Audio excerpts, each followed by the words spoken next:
محمد وعلى آل مولانا بلغ العلا بكماله كشف الدجى حسنت جميع خصاله صلوا عليه وآله يا رحمة للعالمين أدرك لي زين العابدين محبوس أيدي الظالمين في مركب والمزدهم بلغ العلا بكماله كشف الدجى بجماله حسنت جميع خصاله صلوا مولاي صل وسلم وبارك عليه أعوذ بالله من الشيطان الرجيم بسم الله الرحمن الرحيم إن الذين يؤذون الله ورسوله لعنهم الله في الدنيا والآخرة صدق الله مولانا العظيم وصدق رسوله النبي الكريم ونحن على ذلك من الشاهدين والشاكرين والحمد لله رب العالمين محترم معزز मुसल्लियान किराम अस्सलामु अलैकुम व रहमतुल्लाहि व बरकातुहू। महान मुनीब अल्लाह सुबहानहु व ताआलार आलिशान दरबारे कोटि कोटि शुक्रिया ज्ञापन करছি যে আল্লাহ পাক রব্বুল আলামিন পবিত্র মাহে রবিউল আউয়াল রবিউন নূর শরীফের জুমাবার দিন আল্লাহর ঘর মসজিদে আমাদেরকে আসার বসার একত্রিত হওয়ার তৌফিক দান করেছেন। উচ্চ আওয়াজে মহান মুনিবের দরবারে শুকরিয়া আদায় করে সকলে পড়ি আলহামদুলিল্লাহ। আমি ধারাবাহিক আলোচনা শুরু করেছিলাম রাসূল পাক সাল্লাল্লাহু আলাইহি ওয়াসাল্লামের জীবনের উপর কিছু আলোচনা করব। মাঝখান দিয়ে গত জুমায় এই ফ্রান্সের রাসূল পাক সাল্লাল্লাহু প্রতি ব্যঙ্গাত্মক ব্যঙ্গচিত্র অঙ্কনের কারণে আমরা সেদিকে কিছু আলোচনা করেছি। আজকে আমি আরও কিছু কথা ওই প্রসঙ্গে বলবো ইনশাল্লাহ। আমি আজকে মূল যে কথাটি বলতে চাই সেটা হচ্ছে যারা আজকে রাসূল পাক সাল্লাল্লাহু আলাইহি ওয়াসাল্লামকে গালি দিচ্ছে অথবা আল্লাহর রসুলের ব্যঙ্গচিত্র অঙ্কন করছে তারা তাদের হিস্ট্রি জানে না, তাদের অতীত ইতিহাস জানে না এবং তাদের ওই ধর্মের অনুসারী বড় বড় দার্শনিক ফিলোসোফার যারা রাসূল করিম সাল্লাল্লাহু আলাইহি ওয়াসাল্লামকে যেভাবে মূল্যায়ন করে গিয়েছেন সেই বিষয়গুলো তারা জানে না, যে কারণে তারা এই কাজগুলো করছে। আমি গত জুমায় আপনাদেরকে বলেছি যে তারা এই কাজগুলো করবার পেছনে মূল উদ্দেশ্য হচ্ছে মুসলমানদেরকে উস্কে দিয়ে এগ্রেসিভ করে মুসলমানদেরকে জঙ্গি এস্টাবলিশ করা, মুসলিম একটা টেররিস্ট জাতি এটা তারা প্রতিষ্ঠা করতে চায়। তো সেই ট্র্যাপে আমরা পড়ব না, আমরা পা দেব না, আমি গত জুমা আপনাদেরকে বলেছি। আজকে আমি কিছু কথা বলতে চাই প্রফেট মুহাম্মদ সাল্লাল্লাহু তাআলা আলাইহি ওয়াসাল্লাম and non Muslims view about him.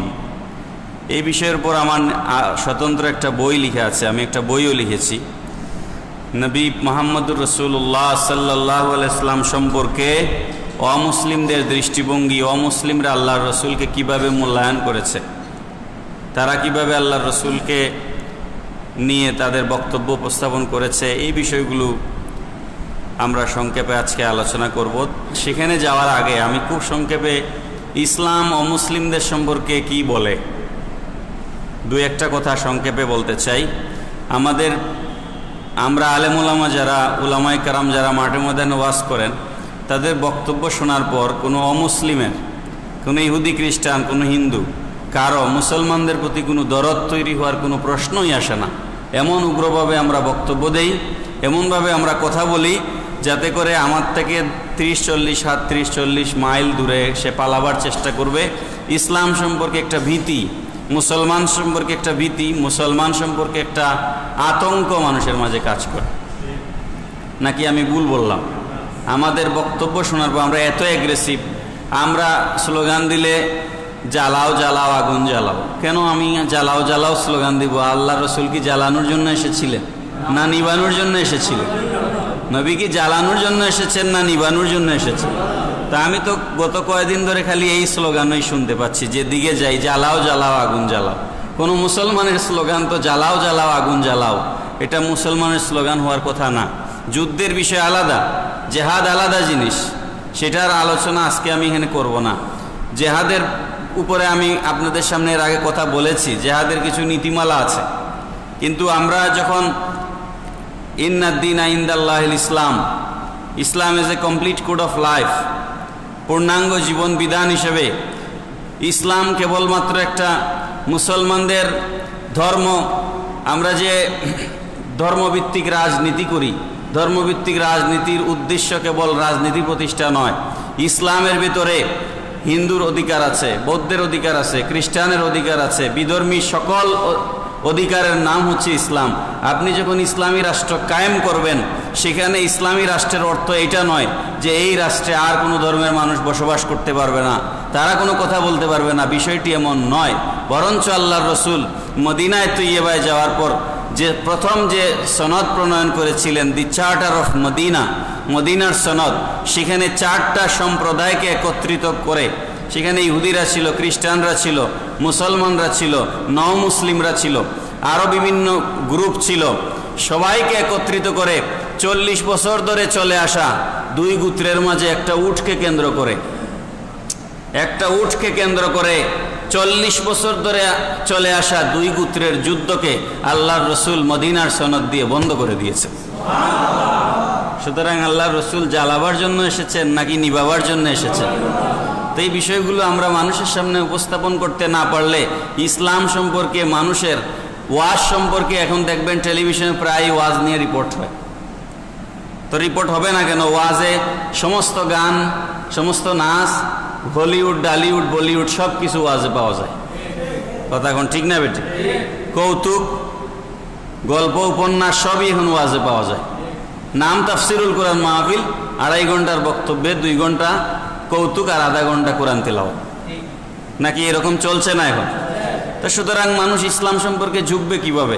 আর একটা যে সম্প্রদায় জেনারেশন গড়ে উঠছে, এই জেনারেশন ভবিষ্যতের জন্য বিপজ্জনক হয়ে দাঁড়াবে।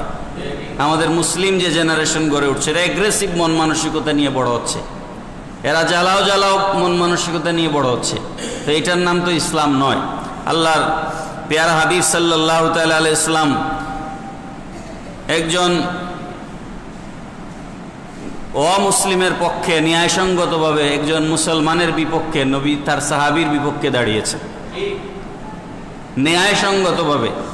যখন ন্যায়ের প্রশ্ন এসেছে, জাস্টিসের প্রশ্ন এসেছে, ন্যায় বিচারের প্রশ্ন এসেছে, যখন আদল ইনসাফের প্রশ্ন এসেছে, তখন আল্লাহর রসুল ন্যায়সঙ্গতভাবে একজন অমুসলিমের পক্ষ হয়ে গেছেন, সাহাবীর বিপক্ষে চলে গেছেন। এটা হাদিস শরীফে আছে। নবীজি বলছেন, আলা মান যালামা মুআহিদান আও ইনতাকাসাহু আও কাল্লাফাহু ফাওকা তাওয়াকাতিহি আও আখাযা মিনহু শাইআন বিগাইরি তিবি নাফসিন ফাআনা হাজিজুহু ইয়াউমাল কিয়ামা। আল্লাহর রাসূল সাল্লাল্লাহু আলাইহি ওয়াসাল্লাম বলছেন, যদি কোনো অমুসলিম লিগ্যালি, কোনো মাইনরিটি সম্প্রদায়, সে যদি লিগ্যাল জায়গায় থাকে আর মুসলিম যদি দোষ করে, কোনো মুসলমান যদি কোনো অমুসলিমের অধিকারকে খর্ব করে, অথবা সে যেটা করবার উপযুক্ত না এরকম কোনো কাজ যদি তার উপরে চাপিয়ে দেওয়া হয়, আল্লাহর রাসূল সাল্লাল্লাহু আলাইহি ওয়াসাল্লাম বলছেন, ফাআনা হাজিজুহু ইয়াউমাল কিয়ামা, আমি কিয়ামতের ময়দানে ওই মুসলমানদের বিপক্ষে গিয়ে নন মুসলিম মাইনর গ্রুপের পক্ষে দাঁড়িয়ে যাব। বড় করে বলেন না সুবহানাল্লাহ। মুহতারাম হাজিরিন, রাসূল পাক সাল্লাল্লাহু আলাইহি ওয়াসাল্লাম বলেছেন, গোটা পৃথিবীর মানুষ মিলে যদি, গোটা দুনিয়ার মানুষ মিলে যদি একটা হত্যাকাণ্ডে শামিল হয়, কোন একজন মানুষকে মেরে ফেলে, সারা পৃথিবীর 200 কোটি মুসলমান, 250 কোটি মুসলমান, সারা পৃথিবীতে মানুষ আছে প্রায় 700 কোটি, সবাই মিলে যদি সিদ্ধান্তে আসে একে মেরে ফেলা উচিত, আর সিদ্ধান্তটা যদি অন্যায় হয়, অন্যায়ভাবে যদি সারা পৃথিবীর মানুষ একটা মানুষকে মেরে ফেলে, আমি রাসূল ময়দানে মাহশরে সারা পৃথিবীর বিরুদ্ধে সাক্ষী দিব। একজন অমুসলিমকে একজন মুসলমান হিসেবে মেরে ফেলার কোনো অধিকার নাই। আল্লাহ রাসূল সাল্লাল্লাহু আলাইহি ওয়াসাল্লাম বলছেন, আন্না রাজুলাম মিনাল মুসলিমিনা কাতালা রাজুলাম মিন আহলিল কিতাব।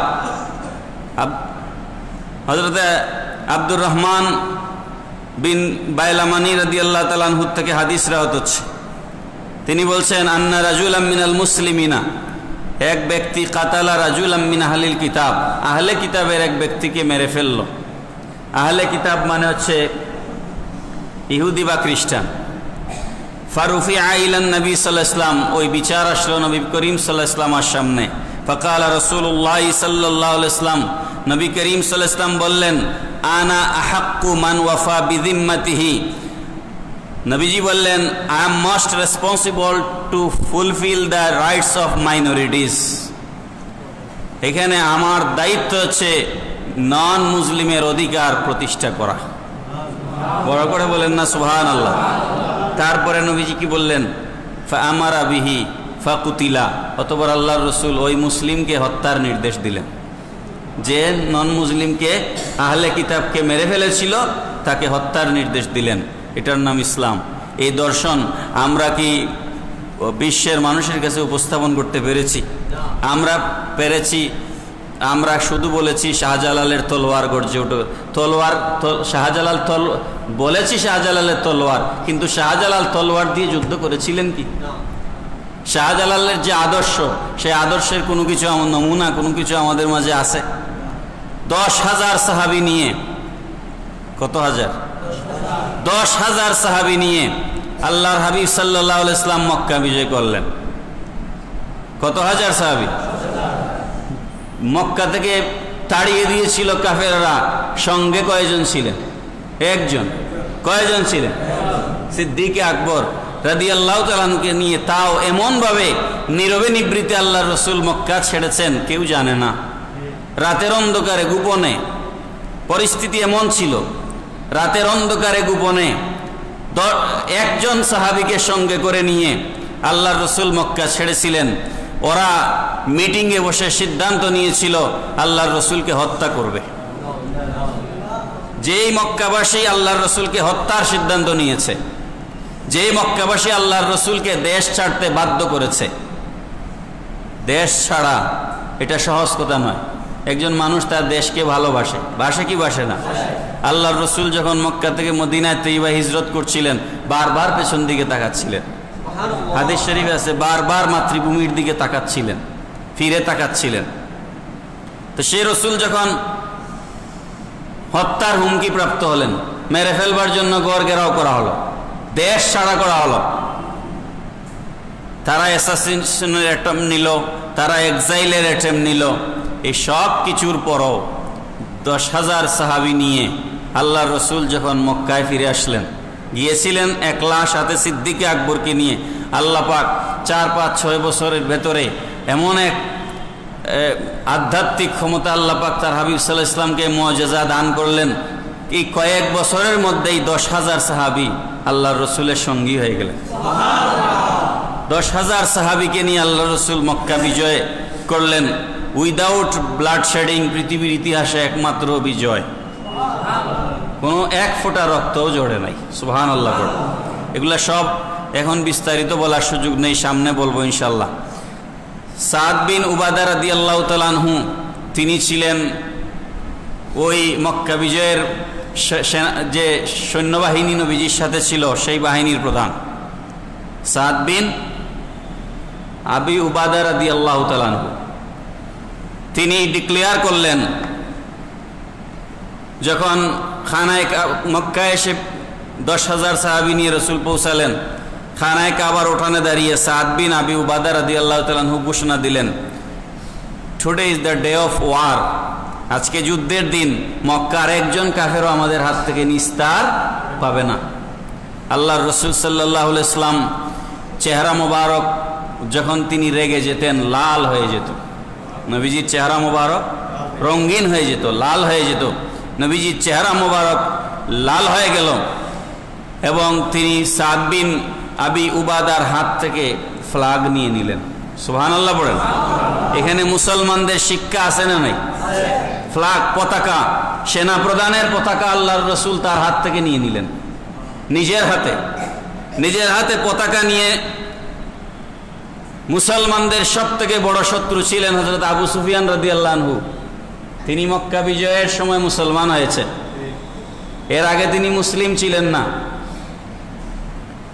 আবু সুফিয়ানের ছেলে হচ্ছেন হযরত মুআবিয়া রাদিয়াল্লাহু আনহু।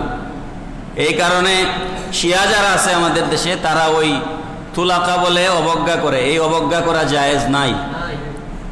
সাহাবী এক মুহূর্ত যদি আল্লাহর রসুলকে দেখে থাকেন, তিনি সাহাবী, ঠিক কিনা বলেন? তো যাই হোক, তখন আবু সুফিয়ান মুসলমান হননি। আল্লাহর রসুল সাল্লাল্লাহু আলাইহি ওয়াসাল্লাম আবু সুফিয়ানকে ডাকলেন। ডেকে আল্লাহর রসুল সাল্লাল্লাহু আলাইহি ওয়াসাল্লাম পতাকা হাতে নিয়ে বললেন, আবু সুফিয়ান আমার পাশে দাঁড়াও, শত্রু আমার পাশে। সুবহানাল্লাহ বলেন। আবু সুফিয়ান আমার পাশে দাঁড়াও। নবীজি তার বক্তব্যকে সাদ বিন আবি উবাদা রাদিয়াল্লাহু আনহুর বক্তব্য ক্যান্সেল করে দিলেন। একটু আগে তিনি কি বলেছিলেন? That is the day of war, আজকে যুদ্ধের দিন। আল্লাহর রসুল বললেন, আল ইয়াউমুল মারহামা, today is the day of mercy. আজকের দিন হচ্ছে মুহাম্মদুর রাসূলুল্লাহ সাল্লাল্লাহু আলাইহি ওয়াসাল্লামের পক্ষ থেকে ক্ষমার দিন। কিসের দিন? ক্ষমার দিন। আমরা তো সেই নবীর উম্মত নাকি? সেই নবীর আমরা উম্মত। সাহাবায়ে কেরাম ভুল করলে আল্লাহর রসুল শুধরে দিয়েছেন, দেন নাই? আমরা যদি ভুল করি শুধরাবার দরকার আছে কি নাই? আমরা শুধরাবার কোনো মন মানসিকতা না, যা বুঝছি ওই, ঠিক না বেঠিক? তারপর আল্লাহর রসুল সাল্লাল্লাহু আলাইহি ওয়াসাল্লাম বললেন, ইযহাবু ফাআনতুমুত তুলাকা। সুবহানাল্লাহ বলেন। হাদিস শরীফের ইবারত শোনাচ্ছি আপনাদেরকে। ইযহাবু, গো, জমার সেগা, go, for you are free from all blame and punishment. তোমরা অতীতে যা করেছো, আমাকে হত্যার জন্য ষড়যন্ত্র করেছো, আমাকে মক্কা থেকে তাড়িয়ে দেওয়ার ব্যবস্থা করেছো এবং আমাকে মক্কা ছাড়া করেছো, আবু বকরের উপর নির্যাতন করেছো, বেলালের উপর নির্যাতন করেছো, এই করেছো সেই করেছো। ইযহাবু ফাআনতুমুত তুলাকা। আমি নবী আজকে খানায়ে কাবার ওঠানে দাঁড়িয়ে সবাইকে সাধারণ ক্ষমা ঘোষণা দিলাম। কোনো প্রতিশোধ আজকে আর হবে না। সুবহানাল্লাহ বলেন না? কোনো প্রতিশোধ নাই। এটার নাম কি বলেন? এটার নাম কি? ইসলাম। সুতরাং আমাদেরকে ইসলামের এই বাণীগুলো মানুষের সামনে তুলে ধরবার দরকার আছে। আমরা যেমন ইসলাম নন মুসলিমদের অধিকার, আল্লাহর রাসূল সাল্লাল্লাহু তাআলা আলাইহি ওয়াসাল্লাম বলেছেন, মান কাতালা মুআহাদান লাম ইয়ারাহ রাইহাতাল জান্নাহ। যে ব্যক্তি কোনো নন মুসলিমকে হত্যা করলো বিনা কারণে, যুদ্ধের ময়দান ছাড়া, সে বেহেশতের সুঘ্রাণ পাবে না। ওয়া ইন্না রিহাহা তুজাদু মিন মাসিরাতি 40 আমান। অথচ বেহেশতের ভেতর কি হবে সেটা তো বিরাট বিষয় আলোচনার। নবীজি বলছেন, বেহেশতের সুঘ্রাণ, বেহেশত থেকে যে সুগন্ধি ছড়াবে সেটা 40 বছর পথ অতিক্রম করতে যত দূর সময়, যত কিলোমিটার হয়, যত মাইল হয়, 40 বছরের পথ পরিমাণ দূরে বেহেশতের সুঘ্রাণ পৌঁছাবে। আর নবীজি বলছেন, যারা বিনা কারণে একজন অমুসলিমকে হত্যা করলো, সে 40 বেহেশতের সুঘ্রাণও পাবে না। তার মানে বেহেশতের 40 বছরের সীমানার আশেপাশেও এই ব্যক্তি একজন খুনির ঠাঁই হবে না। আল্লাহ পাক আমাদেরকে বুঝবার তৌফিক দিন, পূর্ণ আমিন। মুহতারাম হাজিরিন, নবী পাক সাল্লাল্লাহু তাআলা আলাইহি ওয়াসাল্লাম আমাদেরকে যে শিক্ষা দিয়েছেন, নবীজি মক্কা বিজয়ের দিন এই কথা বলে আমি আমার মূল আলোচনা যাচ্ছি। এখনো আমি আমার মূল আলোচনা যাইনি, সংক্ষেপ করব। নবীজি বলছেন, মান দাখালা দারা আবি সুফিয়ান ফাহুয়া আমিনুন। আজ খানায়ে কাবার ওঠানে দাঁড়ালেন আল্লাহর রসুল, দাঁড়িয়ে মক্কা বিজয় হয়েছে, কাফেররা ভীত সন্ত্রস্ত হয়ে পালাচ্ছে। পালাবার কথা না, তারা নবীকে এই শহর ছাড়া করেছে, ভীত সন্ত্রস্ত হয়ে পালাচ্ছে। আল্লাহর রসুল বললেন, মান দাখালা দারা আবি সুফিয়ান ফাহুয়া আমিনুন। whoever enters Abu Sufyan's house is safe. যেই ব্যক্তি আজ আবু সুফিয়ানের ঘরে আশ্রয় নিল সে নিরাপত্তা লাভ করলো। আল্লাহ কোরআনে বলেছেন ওমান দাখালাহু কানা আমিনান, যে খানায় কাবায় আশ্রয় নিল সে নিরাপত্তা লাভ করলো। আর নবী বলছেন যে আমার শত্রু আবু সুফিয়ানের ঘরে আশ্রয় নিল, শত্রুর ঘরে যে আশ্রয় নিল সে নিরাপদ। কেমন নবী আমরা, আল্লাহ পাক কেমন হিউম্যানিটেরিয়ান নবী, কেমন মানবতাবাদী নবী। তারপর নবীজি বললেন ওমান আলকাস সিলাহা ফাহুয়া আমিনুন, whoever lays down his weapon is safe. যারা আজকে আত্মসমর্পণ করে তরবারি হাত থেকে মাটিতে রেখে দিল তারাও নিরাপত্তা লাভ করলো। ওয়ামান আগলাকা বাবাহু ফাহুয়া আমিনুন, whoever shuts his door is safe. যারা আজকে দরজা বন্ধ করে ঘরের ভেতরে অবস্থান করলো তারাও নিরাপত্তা লাভ করলো। সুতরাং আমরা সেই নবীর এই যে সুমহান আদর্শ, এই আদর্শ মানুষের সামনে তুলে ধরবার দরকার আছে কি নাই? এই নবীকে যারা ফিলোসোফার ছিল, নন মুসলিম ফিলোসোফার দার্শনিক যারা ছিল, তারাও এই নবীকে চিনেছে। কেবল যে মুসলমানরা তাদের নবীকে ভালো বলেছে বিষয়টি এমন নয়। মুহতারাম হাজিরিন, আমি খুব সংক্ষেপে গত 2 থেকে 250 বছরের একটা ইতিহাস 10-15 মিনিটে আপনাদের সামনে দিয়ে আমার আলোচনা শেষ করব। 1840 সালে একজন ভদ্রলোক, তার নাম ছিল থমাস কার্লাইল। তিনি একজন ব্রিটিশ রাইটার ছিলেন, ব্রিটিশ ফিলোসোফার। নাম কি? Thomas Carlyle. তিনি একটা বই লিখেছেন, hero worship and the heroic in history, the hero as prophet. তার বইয়ের মধ্যে তিনি লিখেছেন, to the Arab nation it was a birth from darkness into light. আরবরা অজ্ঞতার যুগে, জাহিলিয়াতের যুগে, অন্ধকার যুগে, টু দ্য আরব নেশন, আরব জাতির প্রতি it was a birth from darkness into light. Muhammad সাল্লাল্লাহু আলাইহি ওয়াসাল্লাম আর আগমন ছিল একটা নূরের আগমন। থমাস কার্লাইল আল্লাহর রসুলকে নূর বলতেছে, সুবহানাল্লাহ বলে। It was a birth from darkness into light, সুবহানাল্লাহ বলেন। থমাস কার্লাইল বলছে, Alexander the Great far them by, the Roman for them by, the Persian for them by. Nobody was interested to take this human rubbish and animal inhuman from this Arab. আরবরা দেখতে মানুষ হলেও আচার আচরণেরা পশুত্বের জিন্দেগি যাপন করত, ঠিক কিনা বলেন? এরা দেখতে মানুষ হলেও এরা পশুত্বের জিন্দেগি যাপন করত। থমাস কার্লাইল বলছেন, আলেকজান্ডার এদেরকে মানুষ করবার দায়িত্ব নেওয়ার সাহস পায় নাই, রোমানরা এদেরকে মানুষ বানাবার দায়িত্ব নেয় নাই, পার্সিয়ানরা এদেরকে মানুষ করবার এই গুরু দায়িত্ব নেয় নাই। তখন গ্রিক সভ্যতা ছিল না, রোমান সভ্যতা ছিল না, তখন অক্সফোর্ড ইউনিভার্সিটি ছিল না, হার্ভার্ড কেমব্রিজ ছিল না, দারুল উলুম দেওবন্দ ছিল না, কিছুই ছিল না। পৃথিবীর ইতিহাসে মুহাম্মদুর রাসূলুল্লাহ সাল্লাল্লাহু তাআলা আলাইহি ওয়াসাল্লামের দ্বারা শুরু হলো বিপ্লব, মহাবিপ্লব, মহা সমাজ সংস্কারক, মহানবীর আবির্ভাব ঘটল। আমার কথা নয়, থমাস কার্লাইল বলছে, a hero prophet was sent down to the Arab nation with a word they could believe, লা ইলাহা ইল্লাল্লাহু মুহাম্মাদুর রাসূলুল্লাহ। বড় করে বলুন সুবহানাল্লাহ। এক কালিমার অ্যাকশন। কিসের অ্যাকশন? এক কালিমার অ্যাকশন, লা ইলাহা ইল্লাল্লাহু মুহাম্মাদুর রাসূলুল্লাহ। এক কালিমার অ্যাকশনে গোটা পৃথিবী পরিবর্তন হতে লাগলো। তিনি বলছেন, থমাস কার্লাইল বলছেন, she the আননোটিসড become world notable and the small has grown world great within 1 century after worlds. Arabia, it is Granada, that is in Spain in one hand and Delhi in India on the other. বড় করে বলুন সুবহানাল্লাহ। তিনি বলছেন, Thomas Carlyle বলছেন, দেখতে দেখতে 14 লক্ষ বর্গ মাইলের একটি দেশ কালিমার অ্যাকশনে প্রতিষ্ঠা হলো। একদিকে স্পেনের গ্রানাডা, অন্যদিকে ইন্ডিয়ার দিল্লি। স্পেনের গ্রানাডা থেকে ইন্ডিয়ার দিল্লি, এর মাঝখান গোটা ইসলামের সুশীতল ছায়ায় সুশোভিত হয়ে গেল। কোনো তরবারি দিয়ে? বলেন, কোনো তরবারি দিয়ে? মুহতারাম হাজিরিন, তারপরে আমি সংক্ষেপ করছি, এগুলা ব্যাখ্যা বিশ্লেষণের টাইম নাই। আজ এমানুয়েল ম্যাক্রন, তার ইতিহাস জানা দরকার। তার দেশের একজন ফরাসি দার্শনিক, তার নাম ছিল লা মার্টিন। তার নাম কি? লা মার্টিন। লা মার্টিন 1854 সালে তিনি লিখেছেন পেয়ারা নবীর শানে হিস্ট্রি দি লা তুর্কি, একটা বই তার 1854 সালে পাবলিশড হয়েছে। তিনি লিখেছেন the most famous man created arms, laws and empires only. পৃথিবীর ইতিহাসে বিখ্যাত মানুষ যারা, তারা তরবারির মাধ্যমে বন্দুকের নল ঠেকিয়ে ক্ষমতা দখল করেছে, তারা আইন তৈরি করেছে, সাম্রাজ্য প্রতিষ্ঠা করেছে।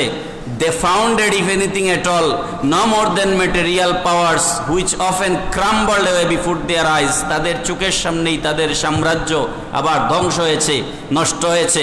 But this man Muhammad sallallahu alaihi wasallam moved not only armies, legislature, empire, people and dynasties, but million of men. More than that, he moved the altars on the basis of a book, Holy Quran, every letter of which has become law.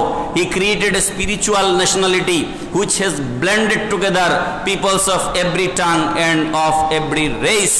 Muhammadur Rasulullah sallallahu alaihi wasallam এক কোরআনের বাণী দিয়ে, যেই কোরআনের প্রতিটা শব্দকে মুসলমানেরা আইন মনে করে, সেই কোরআনের বাণী দিয়ে গোটা পৃথিবীতে কেবলমাত্র আইন তৈরি করেন নাই, কেবলমাত্র সাম্রাজ্য প্রতিষ্ঠা করেন নাই, কেবলমাত্র ডাইনেস্টি তৈরি করেন নাই, মিলিয়ন মিলিয়ন পিপল তার প্রেমে হাবুডুবু খাচ্ছে।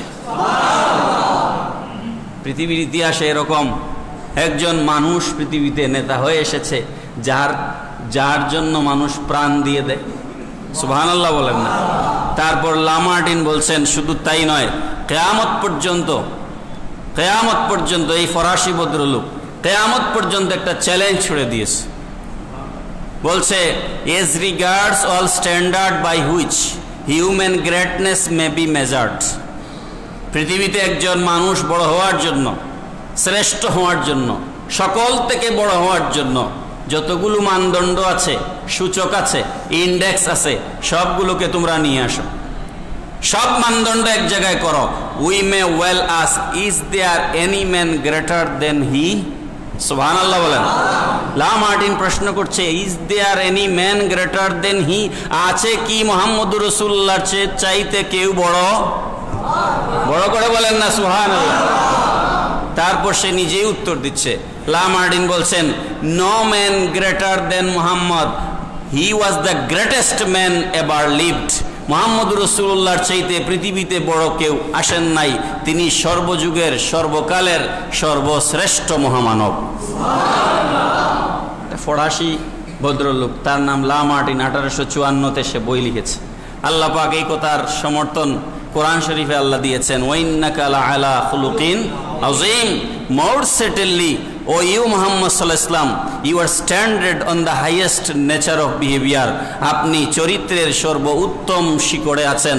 আপনার চরিত্রের দিকে আঙ্গুল দেওয়ার মতো কোনো কিছু আমি আল্লাহ আপনার চরিত্রে দেই নাই। আল্লাহ পাক কোরআন শরীফে বলে দিয়েছে।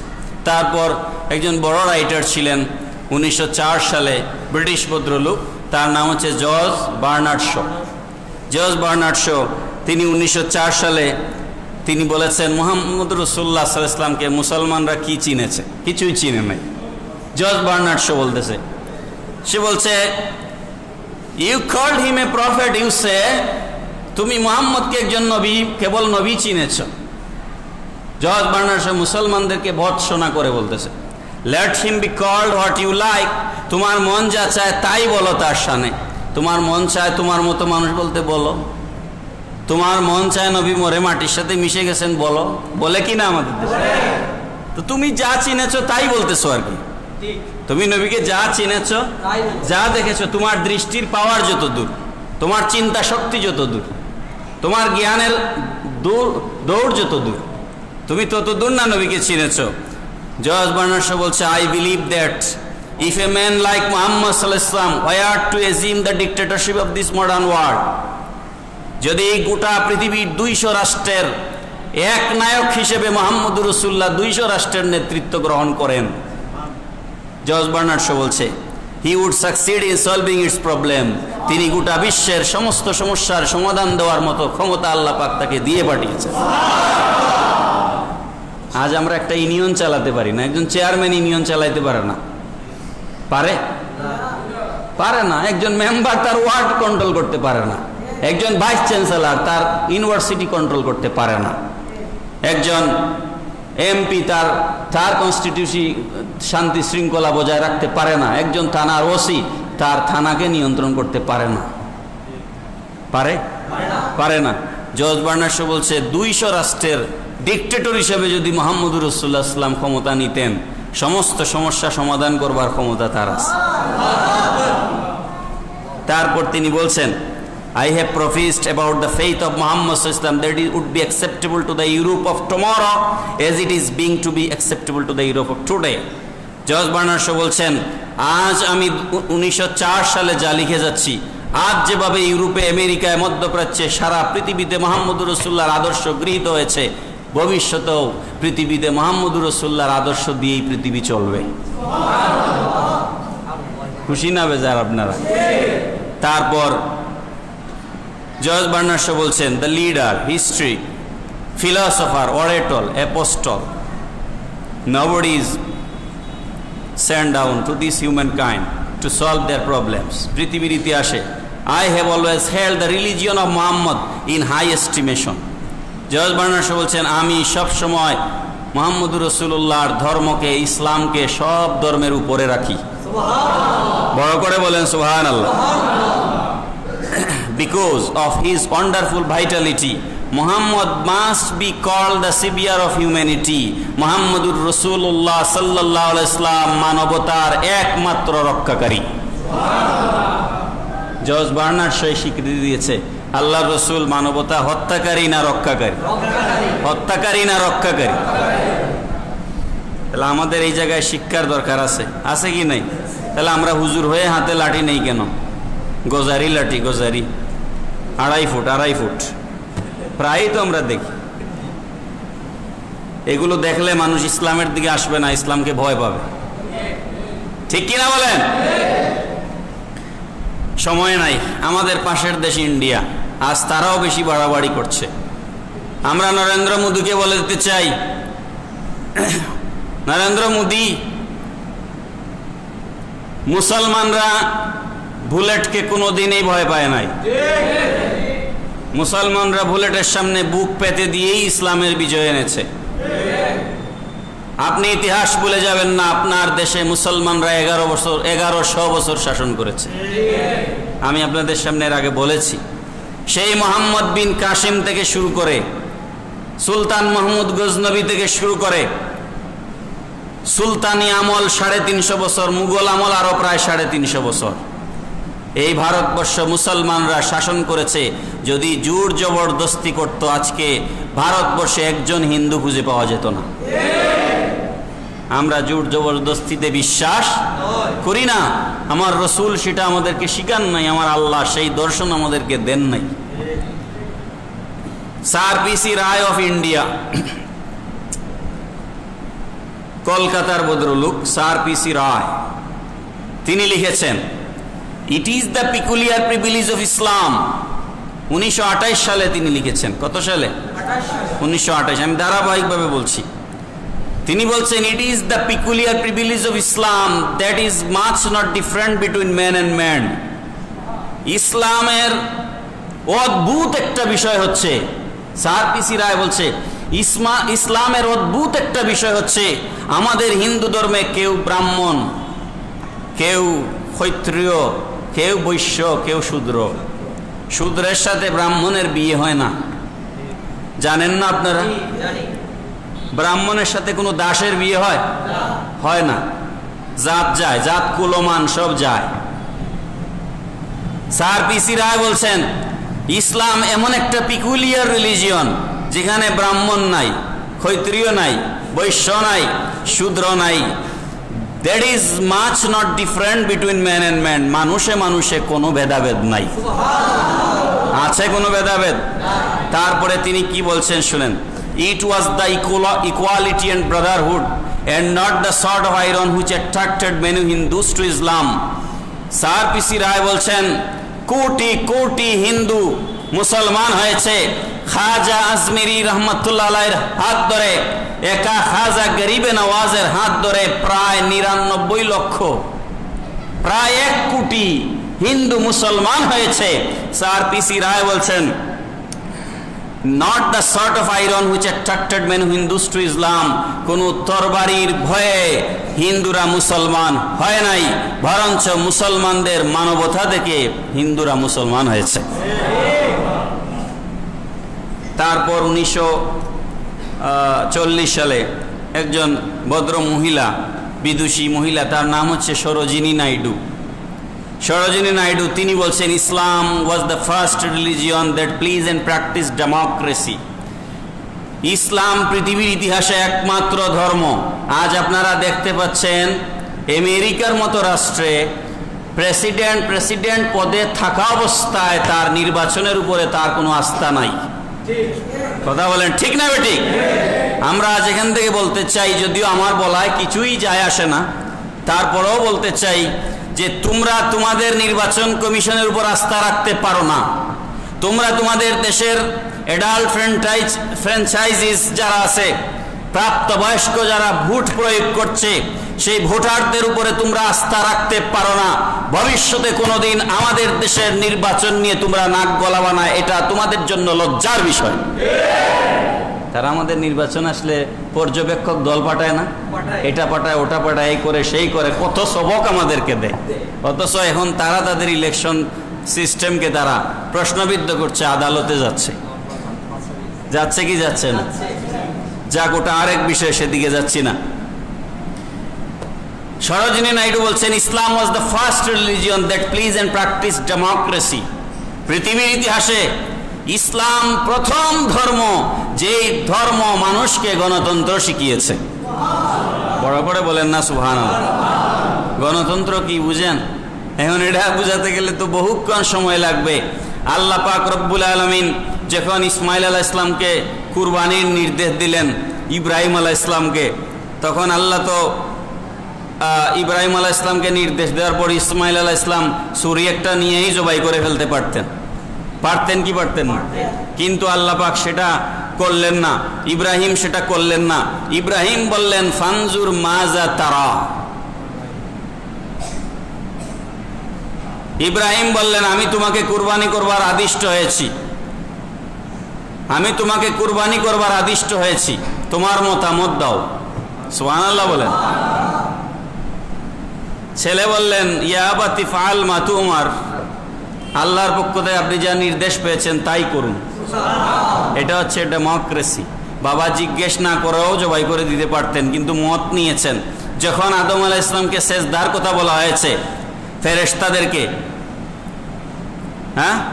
সেজদার কথা বলা হয়েছে, ফেরেশতারা আদমকে সেজদা দাও, উসজুদু লি আদামা ফাসাজাদু ইল্লা ইবলিস।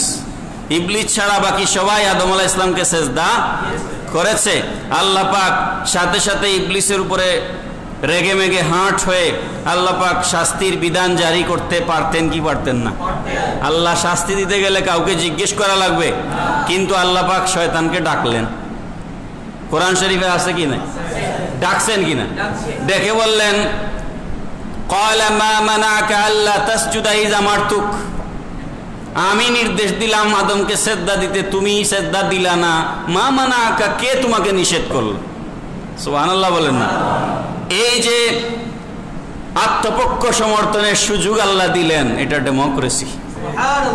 এটা কি ডেমোক্রেসি? আর আল্লাহ যখন খলিফা বানান, ইন্নী জাইলুন ফিল আরদি খলিফা, আল্লাহ পৃথিবীতে মানুষ পাঠাবেন, এটার আবার পরামর্শের দরকার কি? আল্লাহ পরামর্শ করেন নাই ফেরেশতাদের সাথে? এই সব কিছু আমি যদি বলতে থাকি আরো বহু উদাহরণ আছে। এই সব কিছু হচ্ছে গণতন্ত্রের উজ্জ্বল দৃষ্টান্ত। সরোজিনী নাইডু বলছেন, Islam was the first religion that please and practice democracy. ইসলাম পৃথিবীর ইতিহাসে প্রথম ধর্ম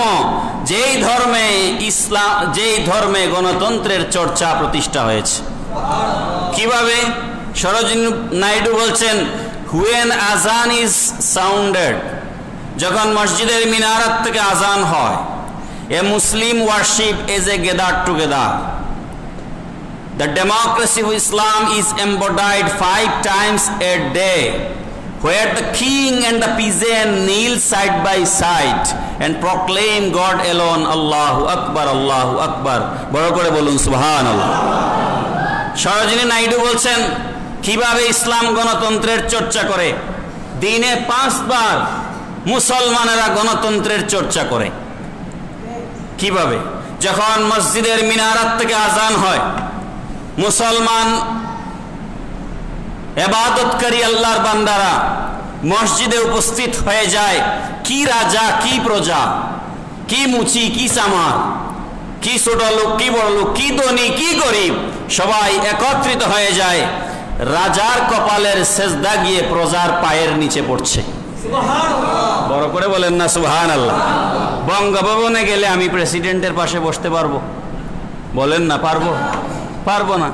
গণভবনে গেলেন পারবো? প্রধানমন্ত্রীর কাছে বসতে পারবো? পারবো না। কিন্তু প্রেসিডেন্ট মসজিদে আসলে তিনি আর আমি সমান। এই এক জায়গা যেখানে রাজার প্রজাকে এক সমান করে দেয়। এর থেকে সুন্দর গণতন্ত্র প্রতিষ্ঠার উপায় পৃথিবীতে আর কোথাও নাই। মুসলমানরা দিনে 5 বার গণতন্ত্র প্রতিষ্ঠা করে। বড় করে বলেন না সুবহানাল্লাহ। মুহতারাম হাজিরিন, যেই মানুষকে আপনি রাস্তাঘাটে পাইলে সমীহ করেন, দূর থেকে ভজেন, তাকে সালাম দেন, সেই মানুষ আপনার পাশে এসে নামাজে দাঁড়ালে আপনি কি সরে যান? সরে যান? এটার নাম ইসলাম। সরোজিনী নাইডু বলছেন, when azan is sounded, Allahu Akbar, Allahu Akbar, Allah is the greatest, Allah is the greatest, Allah মহান, আল্লাহ মহান। সুবহানাল্লাহ বলেন। Again he repeat it twice, এটা সে আবার রিপিট করে, আল্লাহু আকবার, আল্লাহু আকবার। আশহাদু আল্লা ইলাহা ইল্লাল্লাহ, I bear witness that there is none worthy of worship except Allah, আমি সাক্ষ্য দিচ্ছি মুহাম্মদুর রাসূলুল্লাহ সাল্লাল্লাহু আলাইহি ওয়াসাল্লাম হচ্ছেন আল্লাহর রাসূল। পড়ুন সুবহানাল্লাহ। বড় আফসোসের বিষয়, আমাদের ভাইয়েরা শানে রিসালত রক্ষার জন্য আন্দোলন করেন, কিন্তু একটি বার রাসূলের নামে কোনো স্লোগান দেন না। কথা কোন ঠিক না বেঠিক? শানে রিসালত প্রতিষ্ঠার আন্দোলন করছেন, কিন্তু ইয়া রাসূলুল্লাহর স্লোগান একবারও মুখে শোনা যায় না। ভাই কেন এত আপত্তি? দিনে 5 বার তো মসজিদের মিনারাত থেকে এই রাসূলের নামে স্লোগান দিতেই আছেন, নাকি দেই না আমরা? আশহাদু আন্না মুহাম্মাদুর রাসূলুল্লাহ না বলে কি আজান হয়? আশহাদু আল্লা ইলাহা ইল্লাল্লাহ, আশহাদু আন্না মুহাম্মাদুর রাসূলুল্লাহ। হাইয়া আলাস সালাহ, কাম টু দ্য প্রেয়ার, নামাজের দিকে আসো। হাইয়া আলাল ফালাহ, কাম টু দ্য সাকসেস, কল্যাণের দিকে আসো। তারপর মুয়াজ্জিন বলছে, you come or you do not come, তুমি আসো বা না আসো, আল্লাহর আল্লাহই নষ্ট হয়ে যাবে, বরবাদ হয়ে যাবে। আজান দিলে আপনি নামাজে না আসলে আল্লাহর খুদাই বাতিল। আল্লাহ বলছেন তুমি আসো বা না আসো, you come or you do not come, you cannot lower him position, you cannot lower his exaltation. Again মুয়াজ্জিন proclaim আল্লাহু আকবার, আল্লাহু আকবার, আল্লাহ মহান, আল্লাহ মহান। পড়ুন সুবহানাল্লাহ। তুমি আসলেও আল্লাহ মহান, তুমি নামাজে না আসলেও আল্লাহ মহান। বড় করে বলেন না সুবহানাল্লাহ। This is the Muslim anthem, এটা মুসলমানদের জাতীয় সঙ্গীত। কি? আজান। এটা মুসলমানদের জাতীয় সঙ্গীত। Wherever you go Malaysia, you go Indonesia, you go Philippines, you go Thailand, you go France, you go Germany, you go Italy, you go Australia, you go America, you go London, wherever you go, you will see these Muslim anthem, এই মুসলমানদের জাতীয় সঙ্গীত পৃথিবীর গোটা সমস্ত রাষ্ট্রে এই জাতীয় সঙ্গীত বাজছে, আর এর দ্বারা মসজিদে দিনে 5 বার গণতন্ত্র প্রতিষ্ঠা হয়ে যাচ্ছে। আমার কথা শেষ করতে পারি নাই, আরও বহু কথা বলবার ছিল। যা নোট করা আছে তার অর্ধেকও বলতে পারি নাই, কিন্তু টাইম ওভার। প্রথম দিকে একটু কিছু কথা বলার কারণে আজকে এটা শেষ করতে পারলাম না। যদি সুযোগ হয় আগামী জুমায় বলার চেষ্টা করব। একটা কথা খুব সংক্ষেপ করে বলে দিচ্ছি। বর্ডলি, ইনি হচ্ছেন আমেরিকান একজন রাইটার, তার নাম বর্ডলি। 1964 সালে একটা বই লিখেছেন, দি মেসেঞ্জার। বইয়ের নাম দি। এই বইয়ে তিনি বলেছেন, কোনো মানুষ যদি পৃথিবীর ইতিহাসে সব থেকে মহান হতে হয়, শ্রেষ্ঠ হতে হয়, তাহলে তার মধ্যে 3টা গুণ থাকা দরকার। কয়টা? 1 নম্বর হচ্ছে গ্রেটনেস অফ পারপাস, সৃষ্টির উদ্দেশ্য। কি উদ্দেশ্যে তাকে সৃষ্টি করা হয়েছে? উদ্দেশ্যের মহত্ব। তিনি বলছেন, বর্ডলি বলছেন, পৃথিবীর সকল মানুষ, পৃথিবীর ডেমোক্র্যাট দল বলেন, রিপাবলিকান দল বলেন, আওয়ামী লীগ বলেন, বিএনপি বলেন, কংগ্রেস বলেন, লেবার পার্টি বলেন, পৃথিবীতে যত দল আছে সমস্ত দলের নেতারা তাদের কর্মীদের দুনিয়াবি কাজে লাগবে, কিন্তু একমাত্র পৃথিবীতে মুহাম্মদুর রাসূলুল্লাহ যিনি দুনিয়া এবং আখিরাত উভয় জগতে উম্মতের কান্ডারি হবে। বর্ডলি এই কথা বলছে, এটা আমার কথা নয়। কার কথা? বর্ডলি। আল্লাহর রসুল দুনিয়াতে শুধু আমাদের নবী না, আখিরাতেও আমাদেরকে তরাবেন কিনা, সুপারিশ করবেন কিনা, নাকি আর কোনো নেতা করবেন? বলেন না। সুতরাং এখানেই অন্যান্য নেতার সাথে আমার রসুলের পার্থক্য। সুবহানাল্লাহ। 2 নম্বর বলছেন স্মলনেস অফ মিনিং। বর্ডলি বলছে অতি অল্প অবস্থা থেকে মুহাম্মদুর রাসূলুল্লাহ সাল্লাল্লাহু আলাইহি ওয়াসাল্লামের সূত্রপাত। Before his birth his father dies. তিনি দুনিয়া আসার আগে তার পিতা মারা গেছেন। By the time he was 5 or 6 his mother died. তার বয়স যখন 5 বা 6 তখন তার মা দুনিয়ার থেকে চলে গেছেন। পিতৃকুলে মাতৃকুলে এতিম হয়ে গিয়েছেন। স্বর্ণের চামচ মুখে নিয়ে জমিনে আসেন নাই, নাই বাবা নাই মা। জন্মের 6 মাস আগে বাবা নাই, জন্মের 6 মাস পরে 6 বছর পরে মা নাই। Abu Taleb was looking after not political party to backing up, nor royalty to backing up. It was one man against all. It was one man against whole, that is Muhammadur Rasulullah sallallahu alaihi wasallam. বটলি বলছেন কোন সাম্রাজ্য তাকে backup দেয় নাই, বরং তাড়িয়ে দিয়েছে। কোন রয়্যালটি তার পেছনে ছিল না, কোন রাজনৈতিক দল তাকে সাপোর্ট করে নাই। এমন অবস্থায় পিতৃ মাতৃহীন একজন মানুষ, তিনি সারা পৃথিবী একদিকে, মুহাম্মদুর রাসূলুল্লাহ একদিকে। তারপর সর্বশেষ তিনি বলছেন আউটস্ট্যান্ডিং রেজাল্টস। আউটস্ট্যান্ডিং রেজাল্টস মানে হচ্ছে হতবাক করে দেওয়ার মতো তার প্রভাব, তার ইনফ্লুয়েন্স। বলুন তো বুকে হাত দিয়ে 1450 বছর আগে আল্লাহ রসুল দুনিয়ায় তশরিফ এনেছিলেন। 570 খ্রিস্টাব্দের 12 রবিউল আউয়াল নবী দুনিয়ার থেকে পর্দা করেছেন, হয়ে গেছে 1500 বছরের বেশি। এই 1500 বছর বয়সে সময়ের ভেতরে আল্লাহর রসুলের কোনো বিন্দুমাত্র মহব্বত আপনার আমার সিনার থেকে কমে গেছে? বর্ডলি বলছে মুহাম্মদুর রাসূলুল্লাহর এটা শ্রেষ্ঠত্ব। পৃথিবীর কোন নেতারা তিনি কি পড়েন তার কর্মীরা সেটা ফলো করে না, তিনি কি বলেন তার কর্মীরা সেটা অনুসরণ করে না, তিনি কি খান তার কর্মীরা সেটা অনুসরণ করে না, তিনি কিভাবে জীবনযাপন করে তার কর্মীরা সেটা অনুসরণ করে না। কিন্তু মুসলমানদের নবী মুহাম্মদুর রাসূলুল্লাহ সাল্লাল্লাহু আলাইহি ওয়াসাল্লামের আদর্শের চরিত্রের প্রভাব তার উম্মতের উপরে এমন, তিনি কিভাবে পেশাব পায়খানায় যেতেন, তিনি কিভাবে গোসল করতেন, তিনি কিভাবে নখ কাটতেন, তিনি কিভাবে ওযু করতেন, তিনি কিভাবে ঘুমাতেন, তিনি কিভাবে খাবার খেতেন, তিনি কিভাবে রাষ্ট্র পরিচালনা করেছেন, তিনি কিভাবে সংসার করেছেন, তিনি কিভাবে ইমামত করেছেন, তিনি কিভাবে মদিনা রাষ্ট্রের নেতৃত্ব দিয়েছেন, তিনি কিভাবে জিহাদ পরিচালনা করেছেন। অর্থাৎ একজন মুসলমান পা থেকে মাথা পর্যন্ত তার জীবনের সব কাজে সে আল্লাহর রসুলকে অনুসরণ করার চেষ্টা করে। কথা কোন ঠিক না বেঠিক? এরকম আরেকজন নেতা পৃথিবীতে আছে? সুতরাং আল্লাহ পাক সেই নবীর মহান মর্যাদা আমাদেরকে বুঝবার তৌফিক দিন, বলুন আমিন। আমি শেষ করব একটা হাদিস শরীফ দিয়ে, বুখারী শরীফের 3533 নম্বর হাদিস। আপনারা গড়ে গিয়ে দেখতে পারেন। আমি আলেম উলামাদেরকে বলবো একটু ধৈর্য ধরুন, জ্বালাও জ্বালাও বলায়েন না মানুষকে, প্রতিবাদ অবশ্যই করতে হবে, ঈমান আমাদের আছে। সব থেকে বড় প্রতিবাদ হচ্ছে আপনি ফ্রান্সের সমস্ত প্রোডাক্ট বর্জন করুন। এর চেয়ে সুন্দর কোনো প্রতিবাদ আর নাই।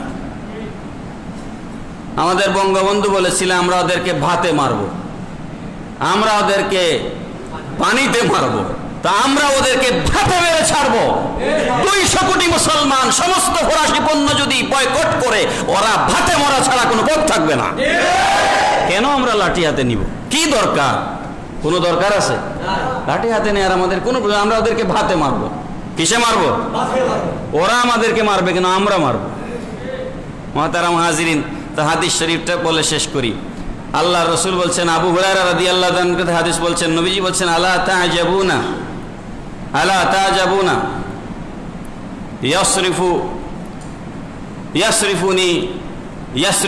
ইয়াসরিফুনি আল্লাহু শাতমা কুরাইশিন। তোমরা অবাক হবে শুনলে আমার আল্লাহ কুরাইশদের গালমন্দ থেকে আমাকে কিভাবে হেফাজত করেছেন। সুবহানাল্লাহ বলেন না? নবীজি বলছেন, এ সাহাবীরা আমার, তোমরা অবাক হবে শুনলে আমার আল্লাহ কুরাইশদের গালমন্দ থেকে, নিন্দা থেকে, অপবাদ থেকে আমাকে কিভাবে হেফাজত করেছেন। ওয়ালা'নাহুম ইয়াশতিমুনা মুজাম্মামান, ওরা আমাকে অকাথ্য ভাষায় গালিগালাজ করে, পাগল বলে কি বলে না? মা সাহিবুকুম বিমাজনুন, আমার আল্লাহ বলেছেন তোমাদের সাথী মুহাম্মদুর রাসূলুল্লাহ পাগল নন। সুবহানাল্লাহ বলেন। ওরা আমাকে পাগল বলে, এই বলে সেই বলে, এইভাবে তারা গালি দেয়। শুনে রে সাহাবীরা, ওয়া আনা মুহাম্মাদুন, নবীজির জবাব শুনেছেন, ওয়া আনা মুহাম্মাদুন, আমার আল্লাহ আমার নাম মুহাম্মদ রেখেছেন। মুহাম্মদ অর্থ হচ্ছে চির প্রশংসিত। কেউ যদি বলে মুহাম্মদ লোকটা মন্দ, বুঝছেন নি আমার কথা? তার অর্থ কি? চির প্রশংসিত ব্যক্তিটি মন্দ। বুঝলেন না আমার কথাটা? মুহাম্মদ লোকটা খারাপ, চির প্রশংসিত ব্যক্তিটি খারাপ। মুহাম্মদ পাগল, এর বাংলা অর্থ কি? কেউ যদি বলে মুহাম্মদ মজনুন, এর অর্থ হচ্ছে চির প্রশংসিত ব্যক্তিটি পাগল। তার মানে পাগলকে কেউ চির প্রশংসিত বলে? আমার নবী বলেন, আমার আল্লাহ তো নাম রেখেছেন আমার মুহাম্মদ, কেউ আমার গালি দিলেও তারিফ করা লাগে, কেউ আমাকে গালি দিলেও কি করা লাগে? তারিফ করা লাগে। সুতরাং আমার নাম দিয়ে আল্লাহ আমার ইজ্জত হেফাজত করে ফেলেছেন। মুহাম্মদ কচুপাতার পানি নয়, মুহাম্মদ কচুপাতার পানি নয়। ফ্রান্সে ম্যাক্রন একটা ছবি আঁকলেই মুহাম্মদ সাল্লাল্লাহু আলাইহি ওয়াসাল্লামের ইজ্জত সব শেষ হয়ে গেল। বিষয়টি এমন নয়। আমার রসুল হচ্ছেন ওয়া ইন্নাকা লাআলা খুলুকিন আযীম। আল্লাহ পাক সেই নবীর আদর্শ চরিত্র আমাদেরকে বুকে ধারণ করে থাকবার তৌফিক দিন। সবাই বলুন আমিন। সংক্ষেপে একটা দাওয়াত দেই, আগামীকাল বাংলাদেশ আহলে সুন্নাত ওয়াল জামাত। আহলে সুন্নাত ওয়াল জামাত নবীর মুহাব্বতের সংগঠন। কিসের সংগঠন? আহলে সুন্নাত ওয়াল জামাত সিলেট জেলার উদ্যোগে আমরা ফ্রান্সের অবমাননার প্রতিবাদে এবং ঈদে মিলাদুন নবী সাল্লাল্লাহু আলাইহি ওয়াসাল্লাম উপলক্ষে আমরা একটা শানে মুস্তাফা সাল্লাল্লাহু আলাইহি ওয়াসাল্লাম কনফারেন্স করছি সিলেটের শহীদ সুলেমান হল, মুসলিম সাহিত্য সংসদ, দরগা গেট, আগামীকাল সকাল 10টায়। সেখানে প্রধান অতিথি হিসেবে আওলাদে রসুল, নবী বংশের একজন ব্যক্তি, সুবহানাল্লাহ, যার বাবা আল্লামা আবেদ শাহ বাহারুল উলুম আবেদ শাহ আল মাদানী রহমতুল্লাহ আলাইহি মদিনায়ে তৈয়বাত থেকে ভারত হয়ে বাংলাদেশে এসেছিলেন আহলে সুন্নাত ওয়াল জামাতের খেদমত আঞ্জাম দেওয়ার জন্য। সেই আবু নসর বাহারুল আল্লামা আবেদ শাহ আল মাদানী রহমতুল্লাহ আলাইহির সুযোগ্য আওলাদ আল্লামা সৈয়দ বাহাদুর শাহ মুজাদ্দিদি, তিনি তশরিফ আনবেন। একজন নবীর আওলাদকে দেখলেও লাভ আছে না নাই? সওয়াব আছে না নাই? সুতরাং আপনারা যারা পারেন, দরগা গেটেই একেবারে, দরগা ঢুকতে হাতের বাম পাশে মুসলিম সাহিত্য সংসদ, শহীদ সুলেমান হলে সকাল 10টায়। আপনাদের কাছে একান্তভাবে অনুরোধ, আপনারা প্রোগ্রামে যাবেন, প্রোগ্রামকে সফল করবেন। ওমা আলাইনা ইল্লাল বালাগ। আসসালামু আলাইকুম ওয়া রাহমাতুল্লাহি ওয়া বারাকাতুহু।